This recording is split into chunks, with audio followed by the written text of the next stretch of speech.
Good morning student, मैं योगेश गोस्वामी आज फिर हाजिर हूँ एक नए वीडियो के साथ। स्टूडेंट 11th केमिस्ट्री में हमने मोज़ले की आवर्त सारणी के बारे में अच्छे से टेक्निक से डिस्कस कर लिया था। मोज़ले की आवर्त सारणी हमने आपको समझा दी थी कम्प्लीटली। आज हम पढ़ेंगे मोज़ले की आवर्त सारणी की अच्छाइयाँ, क्या अच्छाइयाँ हैं और क्या कमियाँ हैं, विशेषताएँ क्या हैं। सबसे पहले मोज़ले की आवर्त सारणी की विशेषताएं। सबसे पहली विशेषता ये है कि मेंडलीफ ने तो अपनी आवर्त सारणी में उपवर्ग बना रखे थे। फर्स्ट वर्ग के ए और बी, सेकंड वर्ग के ए और बी, ऐसे 7 वर्गों तक उपवर्ग बना दिए थे। ठीक है, उसमें मेंडलीफ की आवर्त सारणी में 9 वर्ग थे और जिनमें 7 वर्गों तक ए और बी 2 उपवर्ग थे। ठीक है, तो यहाँ ऐसा नहीं था, यहाँ पर 18 वर्ग थे। यानी कि यहाँ पर एक वर्ग के जो विभिन्न वर्ग हैं उनको अलग अलग कर दिया गया, जिससे एक वर्ग में जो भिन्न भिन्न गुणधर्म वाले तत्व हैं वो अब एक वर्ग से संबंधित नहीं रह गए हैं। ऐसे तत्व जिनके गुणधर्म भिन्न भिन्न हैं वो अलग हो चुके हैं। ठीक है, तो एक वर्ग से संबंधित जो वर्ग थे वो अब अलग अलग कर दिए, उनको अलग से ही वर्ग बना दिया गया, जिससे भिन्न भिन्न गुणधर्म वाले तत्व एक वर्ग से संबंधित नहीं रह गए हैं। दूसरी बात कि यहाँ पर इलेक्ट्रॉनों को उनके परमाणु क्रमांक के आधार पर व्यवस्थित किया गया है आरोही क्रम में, अर्थात एक वर्ग में रखे गए जो तत्व हैं उनके इलेक्ट्रॉनिक विन्यास समान होते हैं, जिससे उनके गुणधर्म भी समान हो जाते हैं। ठीक है स्टूडेंट, तो ये कुछ अच्छाइयाँ हैं, कुछ कमियाँ भी हैं।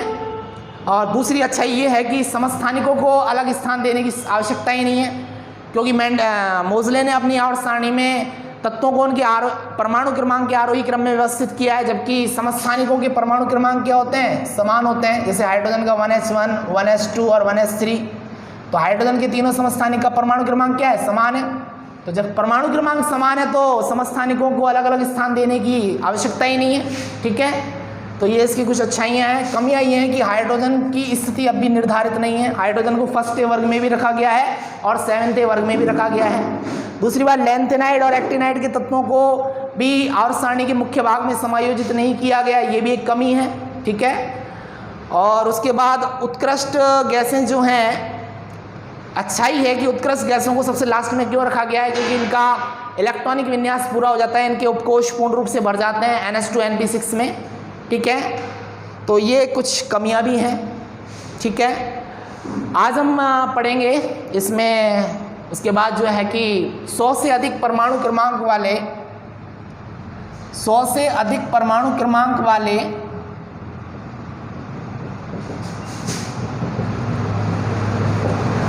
तत्वों का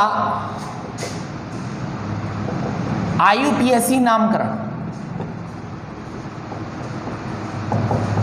स्टूडेंट 100 से अधिक जैसे 101, 102 जिन तत्वों के परमाणु क्रमांक ये हैं, उनके लिए अलग से IUPAC नामकरण किया गया है, क्योंकि परमाणु क्रमांक में 3 अंक हैं, इसलिए इनके प्रतीक 3 अक्षरों में होंगे। प्रतीक जो होंगे 3 अक्षरों में होंगे और इनका जो नाम होगा वो 3 शब्दों में होगा। 3 शब्दों में इनका नाम होगा। ठीक है स्टूडेंट, क्योंकि परमाणु क्रमांक 3 अंकों में है, इसलिए प्रतीक 3 अक्षरों में और नाम 3 शब्दों में होंगे। ठीक है, और अंतिम शब्द के बाद EM अनुलग्न लगा दिया जाता है इसमें IUPAC नामकरण करने के लिए। ठीक है स्टूडेंट, जैसे हम बात करें, जैसे 101 है, जैसे प्रत्येक शब्द के लिए एक मूल नाम बनाया गया, रूट नेम बनाया गया है। जैसे 0 के लिए रूट नेम है नील, 1 के लिए है अन, 2 के लिए है बाई, और 3 के लिए है ट्राई, और 4 के लिए है क्वाड, और 5 के लिए है पेंट, और 6 के लिए है हेक्स, 7 के लिए है सेप्ट, 8 के लिए है ऑक्ट, और 9 के लिए है एन। ठीक है स्टूडेंट, अब इनका नामकरण कैसे करेंगे, देखो जैसे 101 जिसका परमाणु क्रमांक है, तो 1 के लिए क्या बताएंगे, अन। ठीक है, 0 के लिए नील, और अन, दोबारा 1 आ गया तो अन, और लास्ट में EM लगा देते हैं, EM, अनियम। अब इनका प्रतीक 3 अक्षरों में लेंगे, स्टार्टिंग में यू, फिर दूसरा मूल शब्द है नील से स्टार्ट है तो इसका स्मॉल एन ले लेंगे, इसका पहला वाला अक्षर ले लेंगे, इसका पहला, और इसका भी यू ले लेंगे। तो इसे इसका परमाणु क्रमांक 101 है, उसका क्या प्रतीक होगा? अन नील अनियम। ऐसे 102 है तो 1 के लिए क्या आएगा? अन, 0 के लिए नील और 2 के लिए आएगा बाई, तो अन नील बाह्यम। ऐसे ही 103 है जिसका परमाणु क्रमांक, तो वही अन, 0 के लिए नील और 3 के लिए ट्राइयम, अन नील ट्राइयम। ईयम लगा देते हैं लास्ट वाले अक्षर के लिए, ईयम अनुलग्न लगा देते हैं, ईयम, ईयम अनुलग्न, ठीक है, लास्ट वाले मूल शब्द में ईयम अनुलग्न लगा देते हैं। ऐसे ही 104 के लिए है तो अन नील क्वाडियम, अन नील क्वाडियम। 105 के लिए अन नील पेंटियम, 106 के लिए अन नील हेक्सियम, 107 के लिए अन नील सेप्टियम, 108 के लिए अन नील ऑक्टियम।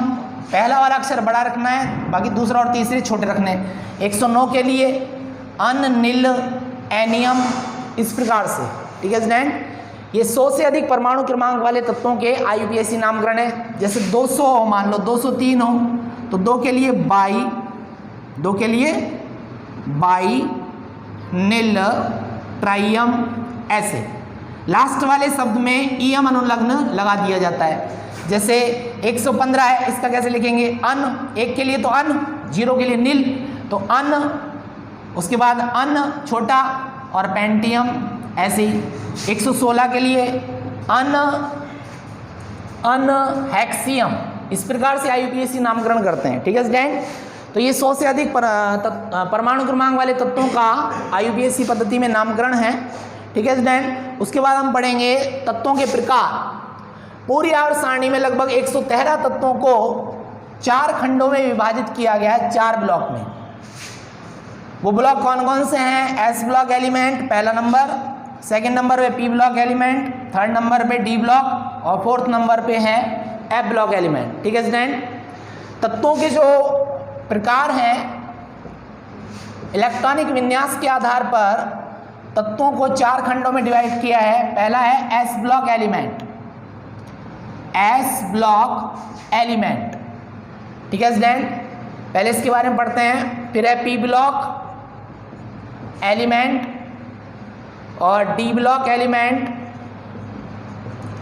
और फिर है F ब्लॉक एलिमेंट, जिन्हें आवर्त सारणी में नीचे स्थान दिया गया है। लेंथेनाइट श्रेणी के तत्व और एक्टिनाइट श्रेणी के तत्व F ब्लॉक एलिमेंट कहलाते हैं, ठीक है स्टूडेंट। सबसे पहले S ब्लॉक के तत्व क्या होते हैं? ऐसे तत्व होते हैं ये जिनमें अंतिम इलेक्ट्रॉन S उपकोष में प्रवेश करता है। ऐसे तत्व जिनका अंतिम इलेक्ट्रॉन S उपकोष में प्रवेश करे उन्हें S ब्लॉक एलिमेंट कहलाते हैं। और ये कौन कौन से हैं? इन्हें आवर्त सारणी में लेफ्ट में रखा गया है और ये फर्स्ट A और सेकंड A के तत्व हैं। कैसे? हमने आपको टेक्निक बताई थी, हे लीना के रब सिस फर।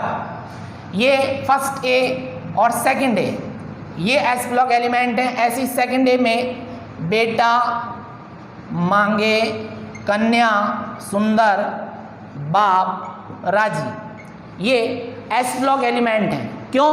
क्योंकि इनमें अंतिम इलेक्ट्रॉन S उपकोष में प्रवेश करता है। इसका इलेक्ट्रॉनिक विन्यास क्या है? 1s1। लिथियम का परमाणु क्रमांक 3 है तो इसका इलेक्ट्रॉनिक विन्यास क्या है? 1s2 और 2s1 है। अंतिम इलेक्ट्रॉन S में प्रवेश कर रहा है इसलिए S ब्लॉक एलिमेंट है। ऐसी सोडियम का परमाणु क्रमांक 11 है, इलेक्ट्रॉनिक विन्यास 1s2, 2s2, 2p6 और 3s1, 2 और 2 4 और 6 10 और 1 11। अंतिम इलेक्ट्रॉन S कोश में प्रवेश कर रहा है इसलिए S ब्लॉक एलिमेंट है। ऐसे पोटेशियम का परमाणु क्रमांक 19 है, इसका इलेक्ट्रॉनिक विन्यास 1s2, 2s2 और 2p6 और 3s2 है ना। 19 है, 2 और 2 कितने हो गई है? 10 और 2 12, 1s2, 2s2, 2p6, 3s2, 3p6 कितने हो गई है? 10 2 12 और 6 18 और उसके बाद ये हो जाएगा 4s1, यानी अंतिम इलेक्ट्रॉन S कोश में प्रवेश करता है। तो ऐसे तत्व S ब्लॉक एलिमेंट कहलाते हैं। एलिना की रब से फरियाद और बेटा मांगे कन्या सुंदर बाप राजी, ये S ब्लॉक एलिमेंट है, ठीक है स्टूडेंट। उसके बाद P ब्लॉक एलिमेंट, उसके बाद पी ब्लॉक एलिमेंट ऐसे तत्व होते हैं जिनका अंतिम इलेक्ट्रॉन पी उपकोष में प्रवेश करता है।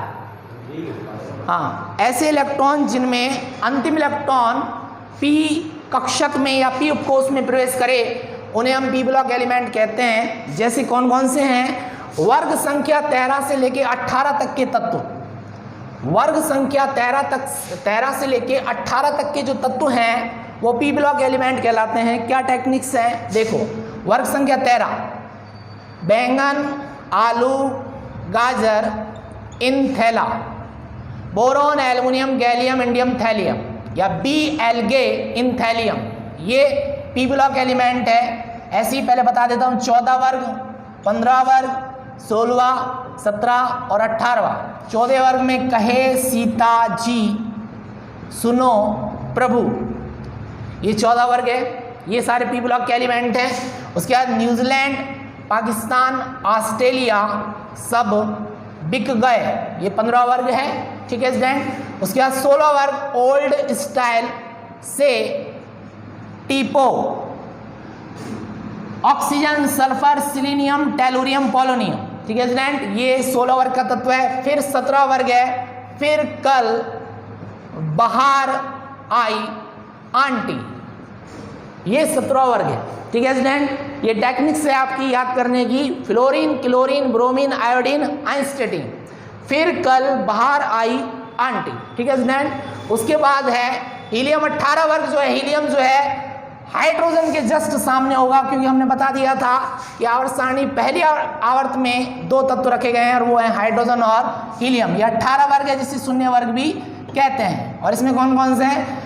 Helium, neon, argon, krypton, xenon, radon. है ना आगर कर 0 रन पर, है ना। ये शून्य वर्ग के सभी गैस हैं, शून्य वर्ग के अक्रिय तत्व हैं और इनको 18 वर्ग या शून्य वर्ग कहते हैं। Helium, neon, argon, krypton, xenon, radon, ये सारे वर्ग संख्या 13 से लेकर 18 तक के सारे तत्व पी ब्लॉक एलिमेंट हैं, क्योंकि इनका अंतिम इलेक्ट्रॉन पी उपकोष में प्रवेश करता है। जैसे इसका परमाणु क्रमांक 5 है तो इसका इलेक्ट्रॉनिक विन्यास 1s2, 2s2 और 2p1, 2 और 2 4 और 1 5। अंतिम इलेक्ट्रॉन पी में उपकेश पी कक्षक में भरा जा रहा है। ऐसी इसका परमाणु क्रमांक 13 है तो इसका इलेक्ट्रॉनिक विन्यास 1s2, 2s2, 2p6 और 3s2, 3p1 हो गए 13। 2 और 2 4 6 10 12 और 1 13। अंतिम इलेक्ट्रॉन पी में आएगा। ऐसे ही इसका 31 है, इसमें इसका भी अंतिम इलेक्ट्रॉन पी उपकोष में भरा जाएगा। ऐसे जैसे कार्बन है, कार्बन का परमाणु क्रमांक 6 है तो इसका इलेक्ट्रॉनिक विन्यास 1s2, 2s2, 2p2, अंतिम इलेक्ट्रॉन पी में भरा जा रहा है, इसलिए पी ब्लॉक एलिमेंट है। यानी वर्ग संख्या 13 से 18 तक के तत्व पी ब्लॉक एलिमेंट कहलाते हैं। इसमें वर्ग संख्या 16 के जो तत्व हैं इनको चालकोजन कहते हैं। चालकोजन क्योंकि इनसे अयस्क का निर्माण होता है। चालकोजन का मतलब अयस्क का निर्माण करने वाले तत्व। और वर्ग संख्या 17 के जो तत्व हैं वो कहलाते हैं हैलोजन, अर्थात इनसे लवण का निर्माण होता है। ये तत्व 17 वर्ग के तत्व हैलोजन कहलाते हैं और इनसे लवण का निर्माण होता है। ठीक है स्टूडेंट, आज की वीडियो हमारी यही है। हमने तत्वों के प्रकार बताए, IUPAC नॉमेनक्लेचर बताई। ठीक है, जो बातें समझाई गई हैं मैं आशा करता हूँ समझ में आई होंगी। Thank you so much student.